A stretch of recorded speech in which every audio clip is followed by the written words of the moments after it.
The reason I was watching on the pre-show was because the mixed tag team match that when we previewed this thing, we said, what the f*** is going on here?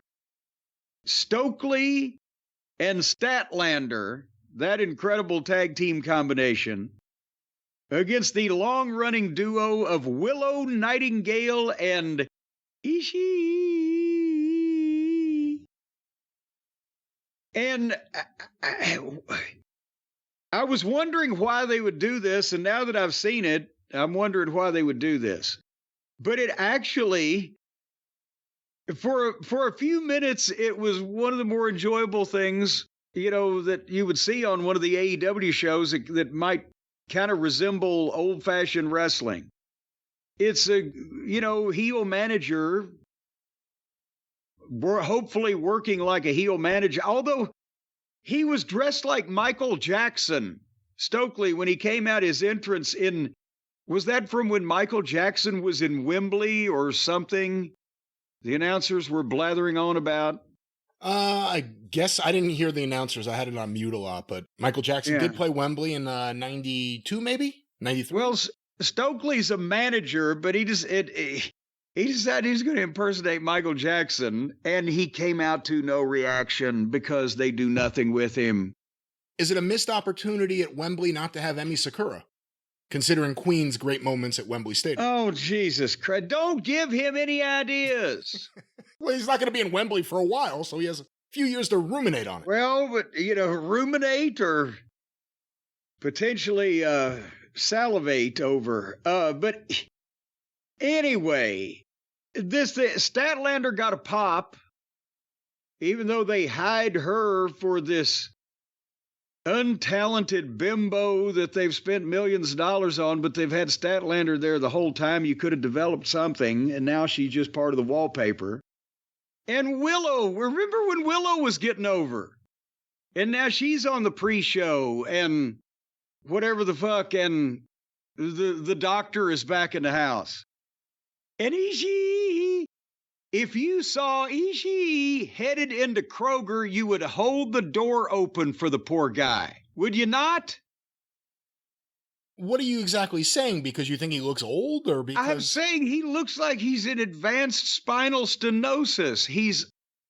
His body is thick, his head is hunched over, he has no neck, and he's practically fucking immobile looking when he's waddling down to... And they treat him like a Fabergé egg. Nobody wants to fucking touch him hardly. And again, all these Japanese guys have been in multiple car wrecks, it looks like, from Okodi on down. The only one they had that actually looked like he had all the function of all his body parts was our boy Take a Shit, and where'd he go? So, to Japan. Yes. To Japan, that's where he God damn it. What the... Why do they have all the shitty Japanese wrestlers and they gave Japan back the one that was good? If you really think about it, from like last year to this year, there's been nothing but time and opportunity to turn Takeshita into one of the biggest stars in the company, and they've blown it. Maybe he's not into the grind. Or the booking. Maybe he's not into the booking. The grindy booking.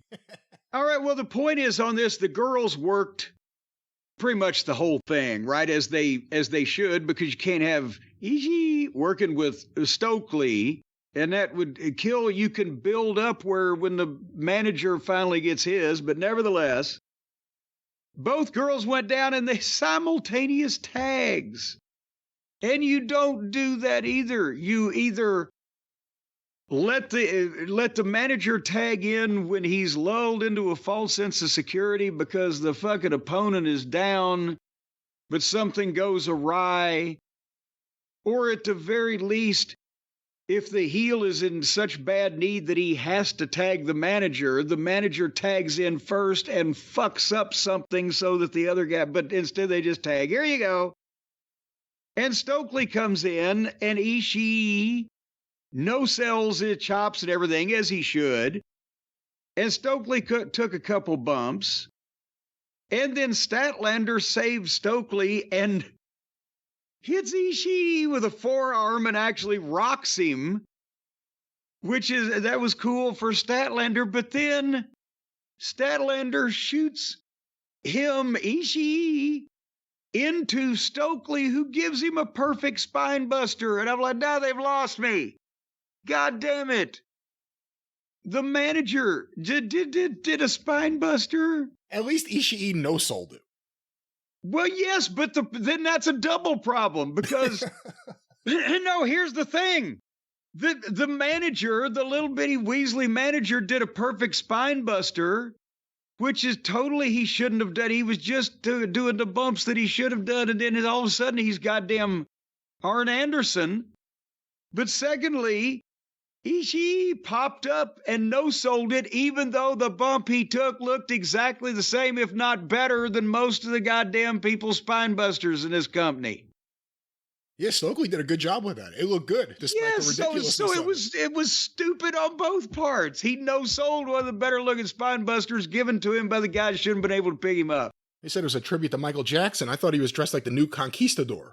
I think it was a tribute to fucking Stonewall Jackson. He just mowing now. He was starting to beat up Ishii for a minute, and then he came back with a power bomb. And then the girls started wrestling again, and then Ishii clotheslined Stokely 1, 2, 3. But anyway, it was. Do you think he put talents' names on sides of dice and then rolled the fucking dice to come up with these matches? Well, everyone in this match made sense other than Ishii. Again, I don't know what's happening on Collision or Rampage. Maybe there's been a big Ishii-Stokely feud. I don't know what those promos have been. But everyone else in this match, Stokely and Statlander have had issues with Willow. A handicap match would have made sense. But Ishii... and that would have been good, and that way Statlander could have finally got a little on Stokely, and, but no, he would have been power slamming her, I guess. No, he was on her team. He would have been power slamming Willow. Oh, that's right. Well, I don't know. See, throwing the dice. Think about that. So far in the pre-show, we've had, what is that? Is that 20 wrestlers? 20 wrestlers and managers so far.